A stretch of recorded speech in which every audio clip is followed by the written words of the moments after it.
বৌমা, ও বৌমা, কোথায় গেলে গো? এতদিন পর তীর্থযাত্রা করে এলাম। কোথায় দেখবো যে তুমি দোরগোড়ায় আমার জন্য দাঁড়িয়ে রয়েছো? তা নয়, কোথায় রয়েছো? এসো। আপনি এসে গেছেন মা? এতদিন আপনি বাড়িতে ছিলেন না, বাড়িটা কেমন ফাঁকা ফাঁকা লাগছিল। এখন আপনি এসে গেছেন আর আমার কোনো কষ্ট থাকবে না। এই ফাঁকা বাড়িতে সারা দিন একা একা থাকতে আমার যে বড্ড কষ্ট হতো।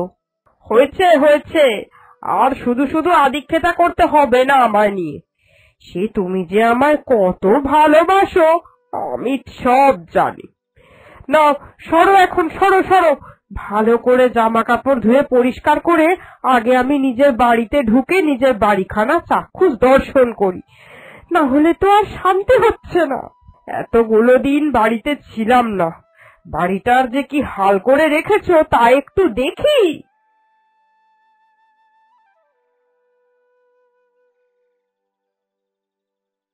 এই এক মহিলা হলেন, সব সময় খালি নিজের রাজত্ব এই সংসারে প্রতিষ্ঠা করতে চাইবে। এমন ভাব করছে যেন উনি না থাকাকালীন আমি এই বাড়িটা একেবারে ভাগাড়ে পরিণত করে রেখে দিয়েছি।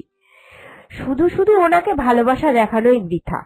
তা কথা কিন্তু উনি একেবারে ঠিক কথা বলেছেন। এতদিন উনি বাড়িতে ছিলেন না, বাড়িতে একটু শান্তি প্রিয় ছিল।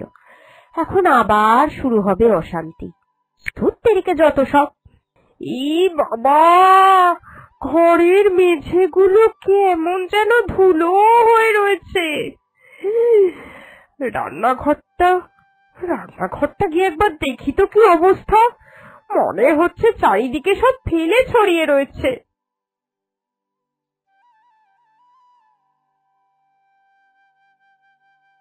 রান্নাঘরটাও তো কেমন তেল চিপচিপে হয়ে রয়েছে। বৌমা কি রোজ মুছতো না নাকি? বাইরে থেকে এসে যে একটু ভালো করে শান্তিতে বসবো তার জো আছে? বৌমা আমার সংসারটাকে একেবারে তুলোধনা করে রেখে দিয়েছে। বাপরে বাপ, এগুলো দেখে আমি সহ্য করতে পারছি না। না না, তাড়াতাড়ি করে কাজে লেগে পড়ি। কি মা, আপনি এইসব ঘর দুয়ার পরিষ্কার করছেন কেন? আমি তো এই মাত্র সব পরিষ্কার করে চান করতে যাব বলে তৈরি হয়েছি, আর তখনই আপনি বাড়িতে চলে এলেন। এগুলো সব পরিষ্কার করা মা, শুধু শুধু আপনাকে আবার খাটতে হবে না। সে যে তুমি কত পরিষ্কার করছো তা দেখতেই পাচ্ছি। চারিদিকে পুরো তেল চিপচিপে। বাবা গো বাবা, আমার তো পা দিতে ঘৃণা লাগছে। শুধু মুছেই গেছো, ভালো করে যে সার্ফ জলে মুছতে হয় তা আর দেখোনি। আমি তো ভালো করে সার্ফ জলেই মুছেছি মা, যেমনটা আপনি এতদিন করেছেন। কত যে মুছেছো তা বুঝছি। বাদ দাও বাদ দাও, আমি আবার এই এতদিনের নোংরা কি এমনি ওঠে? গরম জল করে সার্ফ ঢেলে তারপরে পরিষ্কার করছি। যাও তো যাও, বেশি আমার বিরক্ত করো না কাজের সময়। সব কিছুতেই নিজের কর্তৃত্ব ফলানোর চেষ্টা। ধুর ছাই, ভাল লাগে না। পাচ্ছে করুক বাবা, নিজে করছে নিজে বুঝবে, আমার কি। যখন আবার আমার দরকার পড়বে তখন ঠিকই আমার কাছে আবার আসবে। যত সব ঢং। বৌমা, ও বৌমা, ও তুমি এখানে কাপড় জামা গুছোচ্ছ মা? তোমায় একটা কথা বলবো, শুনবে? নির্ঘাত আমার দিয়ে কোনো কাজ করাবে, সেই জন্যই এত শত ফোন দিয়াচ্ছে এই বুড়ি। বুড়ির গাঁটে গাঁটে বুদ্ধি। হ্যাঁ মা, বলুন কি করতে হবে? তুমি তো তোমার কাপড়গুলো কেচে নিলে। এতদিন তীর্থ করে এসেছি, কোমরে বড্ড ব্যথা। আবার এসেই তো তোমার জন্য আমায় এই সারা বাড়ি পরিষ্কার করতে বসে পড়তে হলো। তাই বলছিলাম, আমার ওই কাপড়গুলো যদি একটু তুমি কেচে দিতে তাহলে খুবই ভালো হতো। আমার কাজ কি আপনার পছন্দ হবে? না বাবা না, তার থেকে বরং আপনি আপনার কাজ নিজেই করে নিন। আমি করব, তারপর আবার আপনি সেই একই কাজ করবেন। সেটা তো ভালো দেখায় না মা।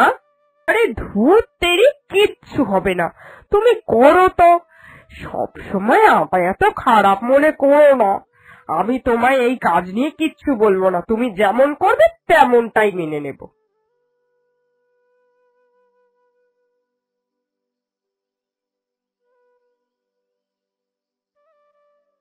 বুড়ি হেব্বি শিয়ানা, এতগুলো কাপড় একা কাচতে পারবে না, সেই জন্যই আমার কাপড় কাচতে বসিয়ে দিল। আর এদিকে নিজের বাড়িটা যখন পরিষ্কার করে রেখেছিলাম তখন আমায় কত কথা বললো। মাঝে মাঝে মনে হয় যে উনি এই বাড়িতে আমার ঝি আর নিজেকে রাজরানী মনে করেন। সবসময় উনার বাড়ি করে যায়। ও বৌমা, এই একটু বাসনগুলো একটু মেজে দিও কেমন? ওগুলো তো আমি মাজছি, অন্তত বাসনটা আপনি মেজে নিন। তোমাকে তো বললাম আমার কোমরে ব্যথা, এই অবস্থায় আমি বাসন মাজতে বসবো? তোমার কি আমার ওপর মায়া দয়া কিছু কাজ করে না গো? নাও নাও, করে নাও বাসনগুলো। এতানি বুড়ি একটা।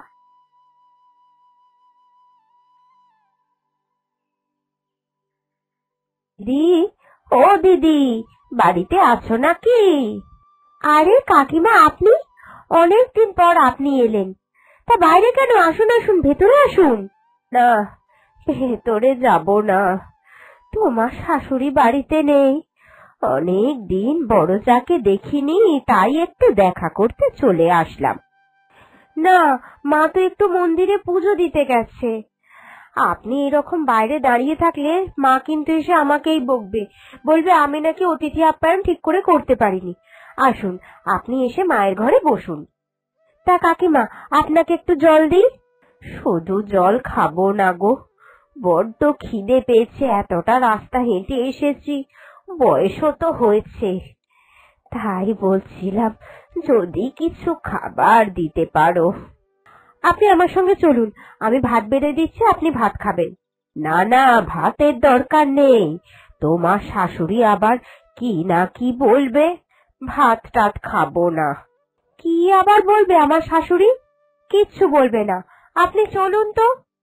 জানো না, তোমার শাশুড়ি এই সংসারটাকে নিজের মনে করে বুকে আগলে রেখে দেয়। যদি জানতে পারে যে তুমি আমায় ভাত খেতে দিয়েছো ওনাকে না জানিয়ে, তাহলে তো একেবারে কুরুক্ষেত্র কাণ্ড বাঁধিয়ে ফেলবে।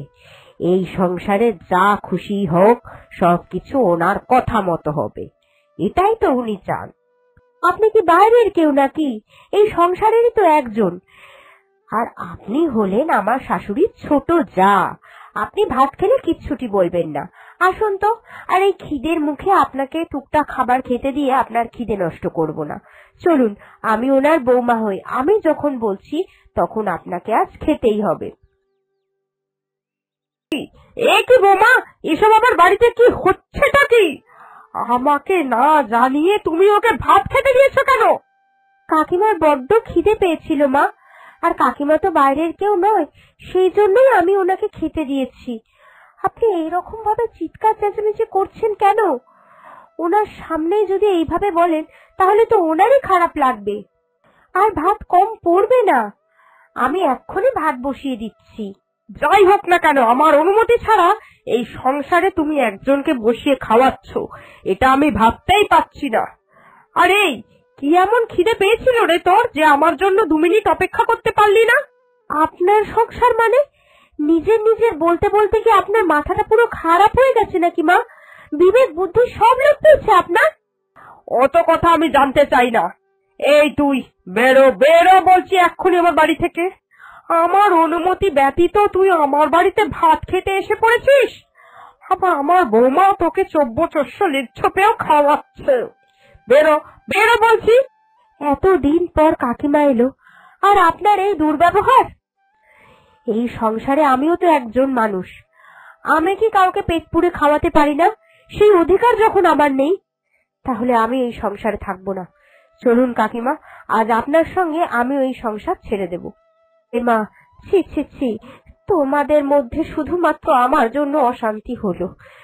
আমি বলেছিলাম বৌমা আমায় খেতে দিও না, কি মরতে যে রাক্ষসের মতো তখন খিদে পেল।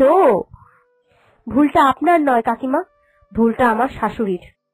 চলুন, আর কথা বাড়িয়ে লাভ নেই। এরপর বৌমা আর তার ছোট জা এই বাড়ি থেকে চলে গেল। বৌমা তার বাপের বাড়িতে গিয়ে উঠল, কিন্তু বেশ কিছুদিন একা থাকাকালীন তার শাশুড়ির মনটা বড্ড কেঁদে উঠেছিল। সবসময় যে নিজের করলেই সংসার নিজের হয়ে যায় না, বা একা থেকে সংসারে কোনো লাভ হয় না, কোনো সুখ আসে না, তা শাশুড়ি অল্পদিনের মধ্যেই বুঝতে পেরেছিলেন। তাই তিনি আবার ছুটে গেলেন তার বৌমার বাপের বাড়িতে। ও বৌমা, বৌমা গো, আমায় ক্ষমা করে দাও। ফিরে চলো মা, তুমি ফিরে চলো। না মা, যে সংসারে আমার কথার কোনো গুরুত্বই নেই, সেই সংসারে আমায় আর ফিরতে বলবেন না। আর ঘাট হয়েছে মা, এই কয়দিন একা থেকে থেকে আমি সঠিক বুঝে গেছি। আমি আর তোমায় কোনোদিন কিচ্ছুটি বলবো না। তুমি ফিরে চলো মা। সত্যি তো, আমিও যেমন ওই বাড়ির বউ, তেমন তুমিও তো বউ। তোমারও তো নিজের কিছু বলার থাকে। চলো মা, চলো, আমায় তুমি ক্ষমা করে দাও। এরপর আর কি, শাশুড়ি তার নিজের বৌমাকে মানিয়ে গুছিয়ে আবার নিয়ে গেল তার শ্বশুর বাড়িতে, এবং তারা শাশুড়ি বৌমা মিলে এবার মিলেমিশে সংসার করতে থাকলো।